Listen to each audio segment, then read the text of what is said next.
Okay, so I've grabbed a cream yarn, and I believe this is Lily Sugar and Cream. I'm not certain. I'm pretty sure it is, just because of how it's wounded up. I feel like this is that yarn. So anyways, I'm going to go to one end. I'm going to insert my hook where that stitch marker is, and I'm going to rejoin this yarn with a slip stitch. Okay, and then I'm just going to single crochet, I'm going to, single crochet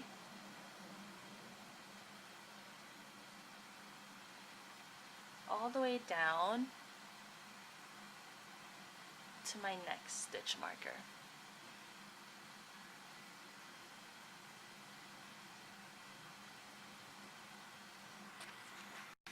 Okay, so I've reached the other end where my other stitch marker is, so I'm going to remove that. Do a single crochet in there, and then we're going to turn our work. We're going to chain one, and that's going to be our turn-in chain, and we're going to single crochet in that same space, and then we're going to single crochet all the way down to the end. And that's how we're going to turn our work when we need to start a new round. We're going to first chain one, which counts as our single crochet, and then we're going to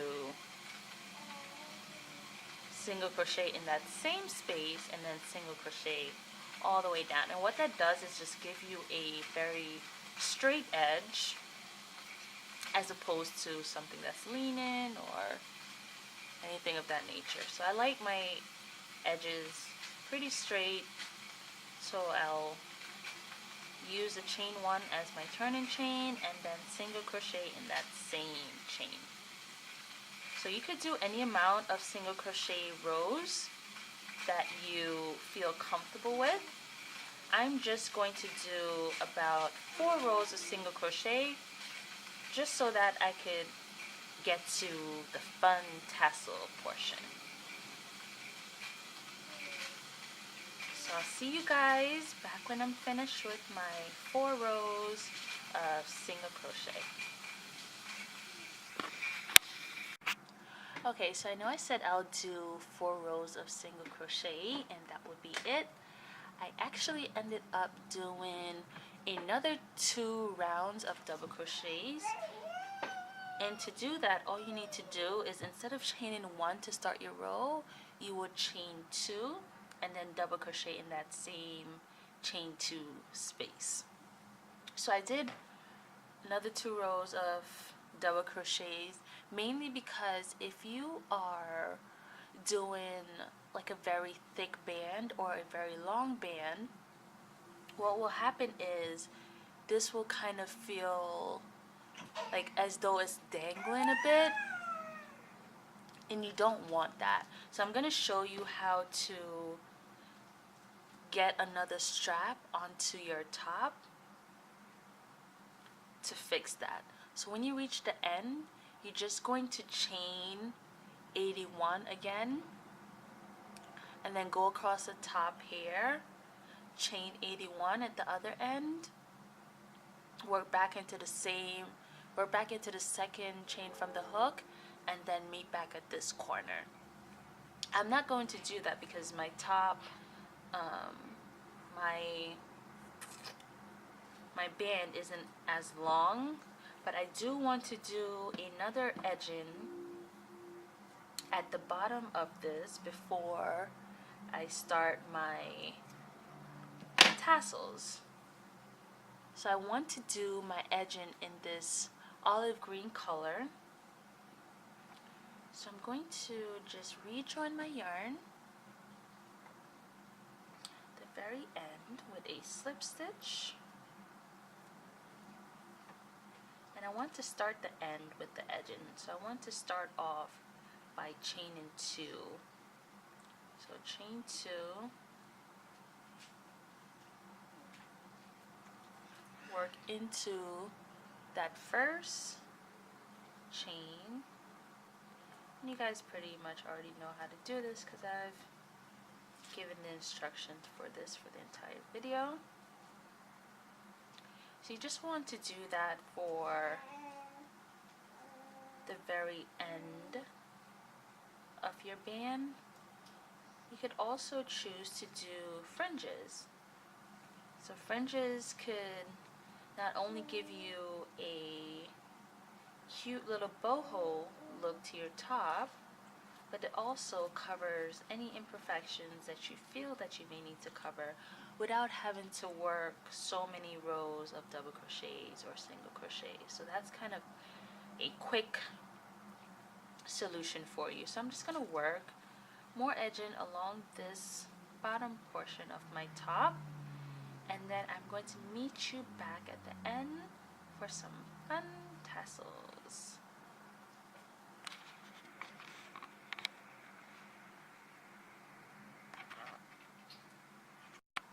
Okay guys, so I finished my edging, and what I also realized is, remember I said that you should do another strap here. You could also, when you're doing these straps, just make it about 100 chains to 120 chains.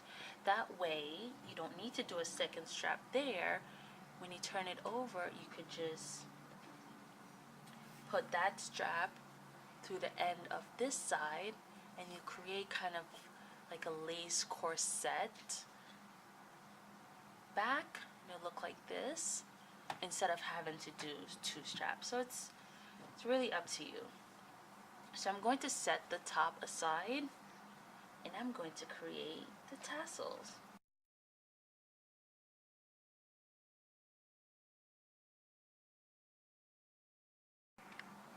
Okay, so I'm just going to, this is a canister that I have that I keep my stitch markers and stuff in. It's about 2.5 inches.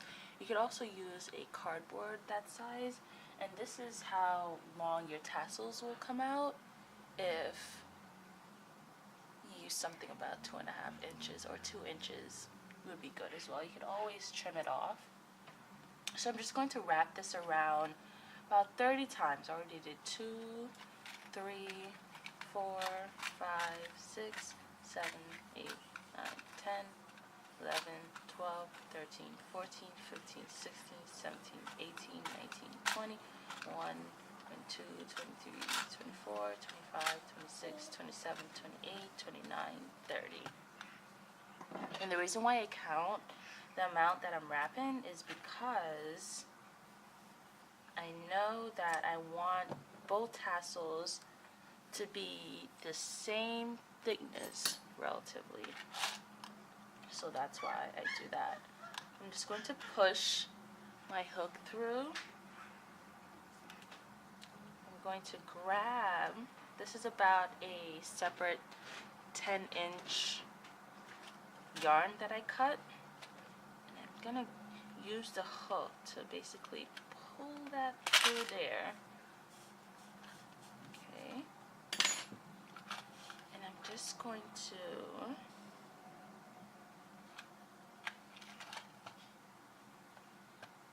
tie this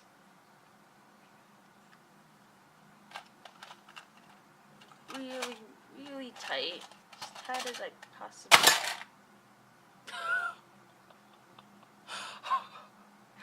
Okay, so I did it too tight.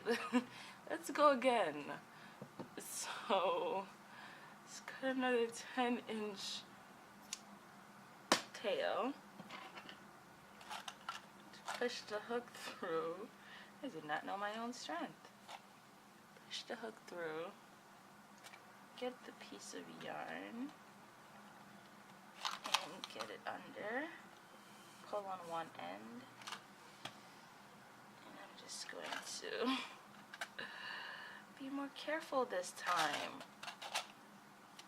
Okay. That should do. If you want, you could pull the side again through here and tie again, but I think this is secure enough. So I'm just going to slide it off. side. I'm just going to give this end a cut. Okay, and then I'm going to cut another piece of yarn about 8 to 10 inches, and I'm going to form a U with one end, and then after I form a U, let me see if I can get closer.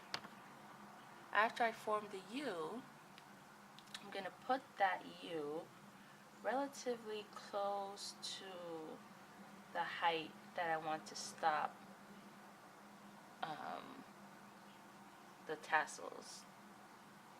So just going to put it about 2 to 3 inches from the top. That's where I'm going to start wrapping this. And I'm going to wrap and wrap.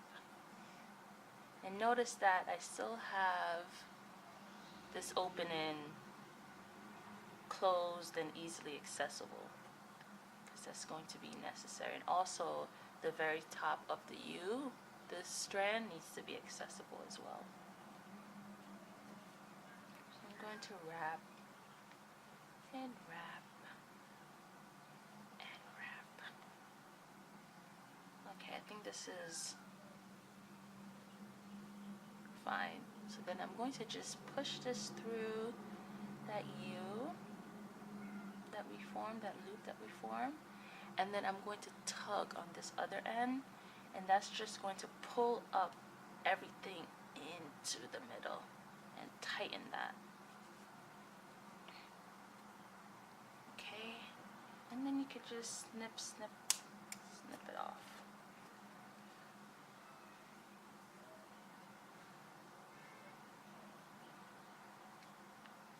Just going to give this a little shape up.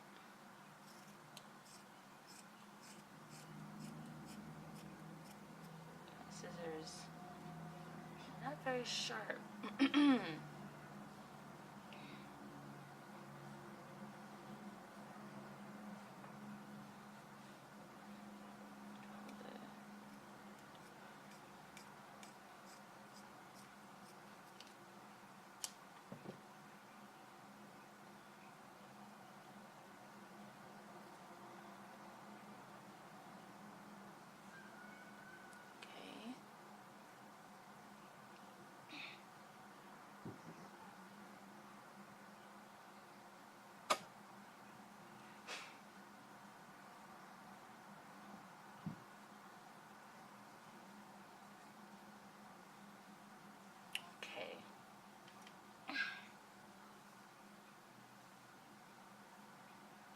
So now we have 2 little cute tassels. Let me just get this light on because it seems like it was not very bright. Okay, so now you have 2 little tassels, relatively even. You're going to grab your top, and because these tassels are just for embellishment, they're not really going to tighten anything. The way that I'm going to attach it is, this is the wrong side of my top. So I'm going to attach them individually. I'm going to take my tapestry needle,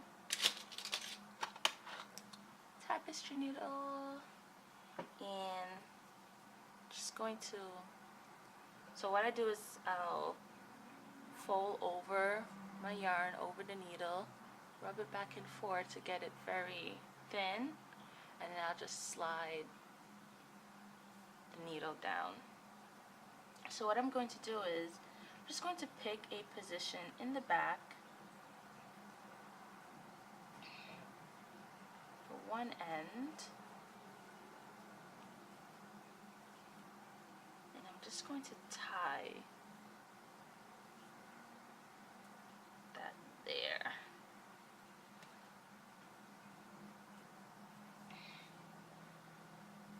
And this is basically right between the middle but in the back. So then that's just going to go in the front, and then the end, we're just going to weave in. So even though we tied it, we wanted to make sure that if someone accidentally tugged on it or if it got caught on anything, it wouldn't go flying off. So I'm just picking just random places to just kind of weave in this end. Good. So I'm going to snap that off. So this is how your tassels will look, and what you'll do is you'll just maybe do a knot first, up to you, and just give it a little tie, and that's what it'll look like. So thank you guys so much for watching. I hope you learned a lot of things from this video. I hope I was slow enough in describing what I'm doing so that you could make this top as well as try your own designs. And don't forget to subscribe, leave a comment on what other styles you like to see or what other crochet tutorials you like to see, and I'll try to put that up for you. So thank you guys so much for watching. Bye.